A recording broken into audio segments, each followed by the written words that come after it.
The reason I got into it is because I got into a sport where everybody was doing steroids, everybody was cheating. So I started buying my own steroids. I started using 90-day cycles on and off. And in my Sports Illustrated article, they said I had done it for 2 years on a complete cycle. But what I had done is I did it in 90-day cycles for 2 years.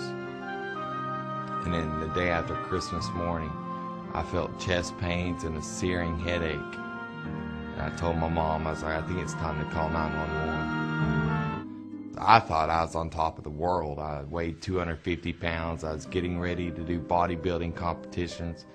I thought there was no way inside. I didn't even bother to look inside. I just was so concentrated on the outside of my body. The addiction is when it just takes over you.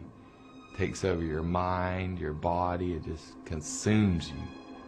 And I was consumed until the day I woke up in the hospital. If the light would get brought out on bodybuilding that everybody is cheating on steroids, that's the main excuse I used when I was using steroids. I was like, hey, I want to be like this guy. He's doing it. Why can't I do it? But I had to do it to get to that level.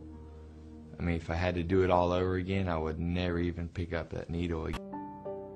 My purpose and Taylor's purpose is to raise the light and shine the light on this problem, because it's not just Taylor and it's not just Brad Cunningham.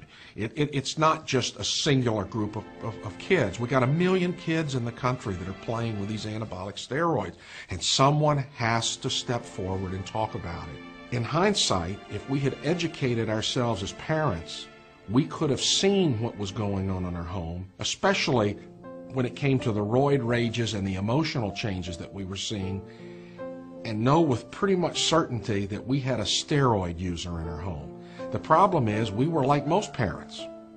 We had, acne's normal, bad breath is normal, behavior changes with 15 and 16-year-olds are normal.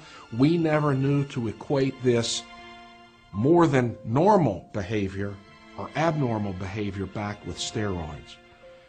So one of the things we've done as a foundation is to make that type of information available to parents. It's part of our education program. It's part of our Hooch Chalk Talk program when we go out and talk to people. But we've also made those type resources available on our website. And if you go to our website, you'll find the symptoms to look for and the signs and the why this stuff happens. Why do steroids do this to your kid? And how do you recognize it? And how do you deal with the problem? And of course, hindsight's always 20/20, but as parents, I wish that we had had a resource like that and had taken the time to educate ourselves on this subject, because if we had, maybe Taylor would still be with us today.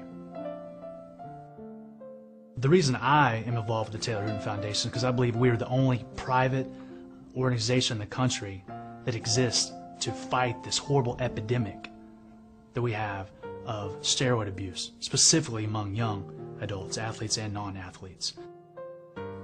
We are an avenue, and for the moment, we're the only avenue.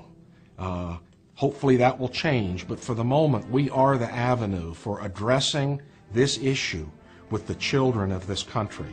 And that is our sole focus. But we need your help in order to be successful in that fight.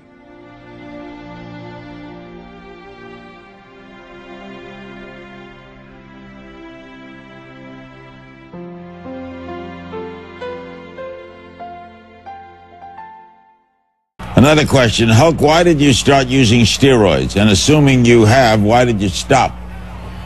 Well, I mean, at the time when I got in the professional wrestling business, not trying to point fingers, but everybody in all the sports industries were using them. Baseball.